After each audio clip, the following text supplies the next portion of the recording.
पड़ता, वो है ही, लेकिन शिष्य भाव को लाना पड़ता है। तो हम जैसे ही शिष्य भाव लाते हैं, ये हमारे मन में चिन्मयी उद्वेलन पैदा करता है। इसका अर्थ है चिन्मयी मतलब शुभ्र, ज्ञान की रोशनी, एक ऐसी रोशनी जो ज्ञान से रोशन है, जिसमें सब कुछ प्रकाशित है, सब कुछ चित्त में दैदीप्यमान प्रकाशित है, वो ज्ञान की रोशनी। उद्वेलन मतलब आपने देखा होगा कि जैसे कुआं अगर है, पानी से भरा हुआ है, या तालाब है, तालाब होगा इधर, तालाब में आप जब जाइए तो अगर वो तालाब का पानी शांत है और आप उसके किनारे बैठ के उसको देख रहे हैं, शांत है, पानी में कोई हलचल नहीं, पानी की अपनी एक तरंग है, चल रही है, लेकिन आपने बगल से एक पत्थर उठाया है और उस पत्थर को उस शांत पानी में फेंका है, क्या होता है? जैसे ही वो पत्थर पानी में फेंका जाता है, उसमें एक ऐसे देखिएगा कि गोलाई में एक तरंग पैदा होती है। उद्वेलन का अर्थ यही हुआ कि हमारे मन में जो जगत के लिए तरंग है, लेकिन शिव के लिए नहीं है, महादेव के लिए नहीं है, तो जैसे ही हम अपना शिष्य भाव देते हैं, वो गुरु जो मेरे मन को ऑपरेट करते हैं, अब वो गुरु उस मन में ये उद्वेलन पैदा करते हैं, यानी वो तरंगे पैदा होती हैं। आप कहिएगा कि ये तरंग जो पैदा होती है ये क्या करती है? साहब कहते हैं कि ये जो तरंग पैदा होती है वो व्यक्ति के मन में पैदा होती है, शिव के लिए पैदा होती है, और जैसे जैसे ये तरंग गहरी होती है, बढ़ती चली जाती है, तो व्यक्ति की चिंतन धारा, यानी उसका चिंतन धारा मतलब हम चिंतन करते हैं ना, हम अपने घर के लिए करते हैं, परिवार के लिए करते हैं, समाज के लिए करते हैं, हम कोई ना कोई चिंतन करते हैं, सबका भला हो, सबका अच्छा हो, कुछ ना कुछ करते हैं। लेकिन इस चिंतन करने में हमारा स्वार्थ होता है, यानी शुरू तो हो मेरे से हो, मिले दया मुझको मिले, सामान मिले मुझको मिले, समृद्धि मिले मुझको मिले, यानी स्वार्थ से भरा हुआ ये सोच जो मेरी है, ये जो चिंतन है, ये क्या है? ये स्वार्थ से भरा हुआ है। लेकिन जब शिष्य भाव गुरु भाव से मिलता है और तब जो उद्वेलन पैदा होता है, वो व्यक्ति के मन को स्वार्थ जनित तटबंधों को तोड़कर, स्वार्थ जनित तटबंध मतलब जैसे अलग अलग बांध बना के हमने पानी इकट्ठा कर रखा है ना, कि सिर्फ पानी मेरे लिए है, ये सारे तटबंध को आपका ही चिंतन, आपका ही मन इन सारे तटबंधों को तोड़ देता है, जो घेरा हुआ है, जो स्वार्थ में डूबा हुआ है। और ये तटबंधों को तोड़कर वो क्या करता है? तो सर्वमय होता है, सबका चिंतन करता है, सबका भला चाहता है, सबके लिए अच्छा करता है। और मन का भैरव, इसकी अगली पंक्ति है कि मन का भैरव दैविक, दैहिक, भौतिक, ये तीनों तरह के जितने भी कष्ट हैं, सारे कष्टों को अपने त्रिशूल से विदीर्ण करता है मन का भैरव। यानी अब हमारा वही मन जो बहुत कमजोर था, छोटी छोटी बातों पे जो रोता था, कोने में बैठ के हम रोते थे, पति ने कुछ कह दिया तो आंखों में आंसू हैं, पड़ोसी ने झगड़ा कर लिया तो बैठ के रो रहे हैं, घर में किसी ने कुछ कह दिया तो रो रहे हैं, परेशान हैं, तनाव में हैं, पागल हुए जा रहे हैं छोटी छोटी बातों पे। और आज बड़ी बड़ी बातें होती हैं, आप अपनी ही कानों से सुनते हैं कि किसी ने आपके लिए क्या क्या ना कह दिया, जबकि आपने नहीं किया है कुछ ऐसा। वो सारी बातें सुनते हैं आप, लेकिन आपके मन पे इन बातों का कोई प्रभाव नहीं। क्यों नहीं है? क्योंकि ये मन जो इतना कमजोर था, उसने शिव की संगति ली है, और शिव की संगति लेने के बाद ये मन अब कैसा है?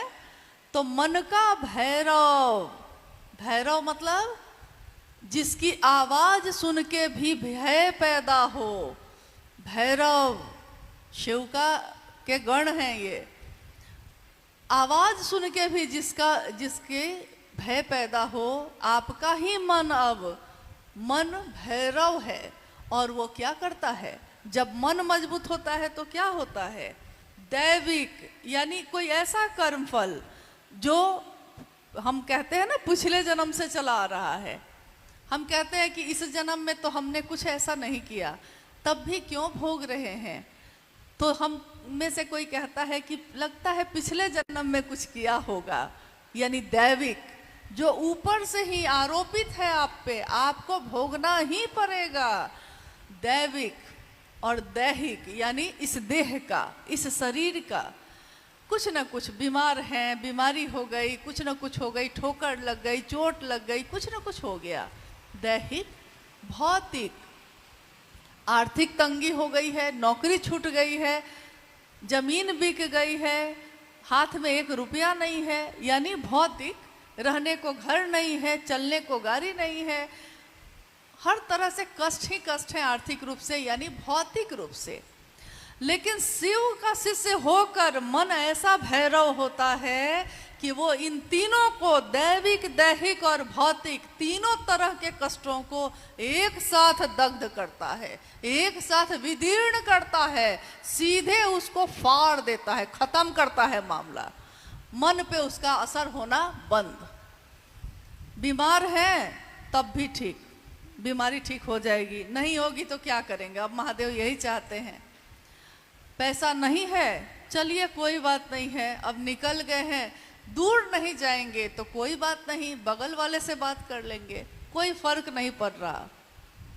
पॉकेट में पैसा नहीं है, लेकिन अंदाज तो ऐसा है कि जैसे लगता है कि फकीरी में अमीरी की अदा लेकर आए हैं। फकीरी है लेकिन अदा कैसी है, लगता है कि जैसे कहाँ के अमीर आए हैं, इतना ताव है। कोई महादेव के लिए कुछ कह दे, उसके घर दोबारा नहीं जाएंगे। नहीं, ऐसा करते हैं ना हम लोग। यानी मन का भैरव अब क्या क्या करवा रहा है आपसे।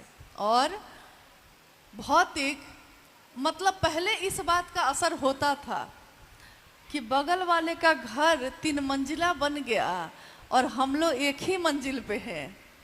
उसका घर जो है उस पर टाइल्स लगा हुआ है और मेरे घर की दीवार पे मिट्टी लगी हुई है।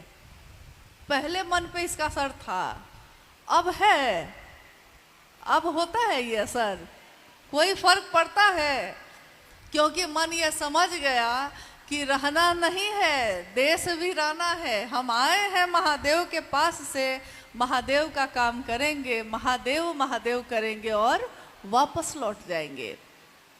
ठीक वैसे ही जैसे यहाँ आने के लिए, एक छोटी सी यात्रा में आने के लिए, न आप अपना घर लाए, न अपना टीवी लाए, न अपना फ्रिज लाए, न अपना कोई भी सामान लाए, क्योंकि आपको पता था कि छोटी सी यात्रा है, क्या लेकर जाएंगे, जो लेकर जाएंगे वो बोझ बनेगा, इसलिए छोड़िए। और ऐसे भी तो बटा ही जाएगा। ये भी समझ आ गई कि जैसे ही ये शरीर खत्म होगा, अपने ही लोग बाँट उठ के रेडी हो जाएंगे, तैयार हो जाएंगे। यानी ये समझ, पूरी की पूरी समझ। अब इसी समझ के लिए पूर्व में साधु संतों ने, या आज भी कितने लोग हिमालय की गोद में जाते हैं, अपना घर गृहस्थी छोड़ देते हैं, हिमालय में जाके साधना करते हैं।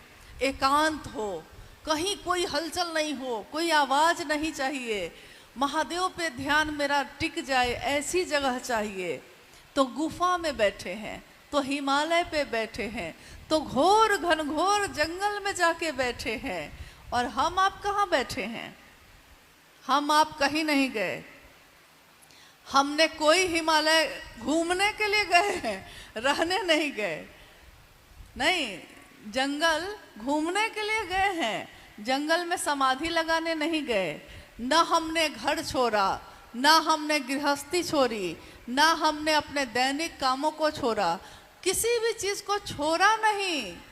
बस इतना भर किया है कि हर चीज में महादेव को लेकर आ गए हैं। महादेव पल पल में हैं। महादेव मेरे घर के मालिक, महादेव मेरे घर के मुखिया। अब बोलते हैं हम, जब कोई पूछता है कि महादेव को गुरु बनाए हुए कितना साल हो गया, तो हम बताते हैं घर में कौन कौन है, तो अब हम कहते हैं कि 5 लोग हैं। तो सामने वाला कहता है कि आपके घर में तो दिखता है आप और आपकी पत्नी और 2 बच्चे दिखते हैं, और आप कह रहे हैं कि 5 लोग हैं। तो हम कहते हैं उसको, हाँ 5 लोग हैं, क्योंकि मेरा महादेव, मैं, मेरी पत्नी